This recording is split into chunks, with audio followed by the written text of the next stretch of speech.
రంగారెడ్డి జిల్లా గండిపేటలో విషాదం చోటు చేసుకుంది. మల్లికార్జున్ అనే యువకుడు ఒంటిపై పెట్రోల్ పోసుకొని నిప్పంటించుకున్నాడు.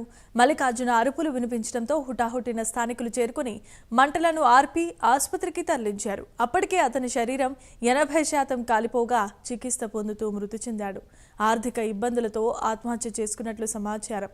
ఇటీవలే లంగర్ హౌస్లో మల్లికార్జున్ ఇల్లును నిర్మించాడు.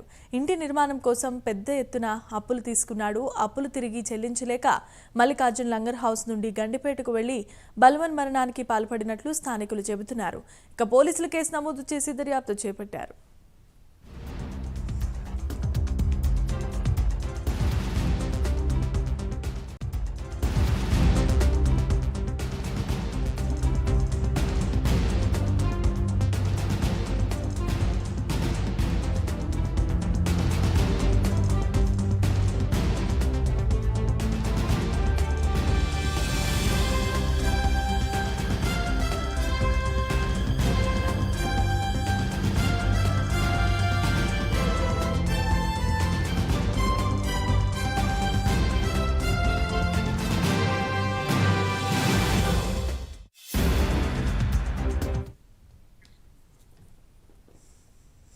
రంగారెడ్డి జిల్లా గండిపేటలో విషాదం చోటు చేసుకుంది. మల్లికార్జున్ అనే యువకుడు ఒంటిపై పెట్రోల్ పోసుకొని నిప్పంటించుకున్నాడు.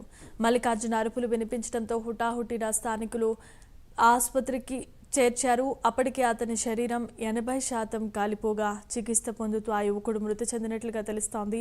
ఆర్థిక ఇబ్బందులతో ఆత్మహత్య చేసుకున్నట్లుగా సమాచారం. ఇటీవలే లంగర్ హౌస్లో మల్లికార్జున ఒక ఇల్లును నిర్మించాడు. ఇంటి నిర్మాణం కోసం పెద్ద మొత్తంలో అప్పులు తీసుకున్నారు. అప్పులు తిరిగి చెల్లించలేకే మల్లికార్జున్ లంగర్ హౌస్ నుండి గండిపేటకు వెళ్లి బల్వన్ మరణానికి పాల్పడినట్లుగా స్థానికులు చెబుతున్నారు. ఇక ఈ అంశంపై పోలీసులు కేసు నమోదు చేసి దర్యాప్తును చేపట్టారు.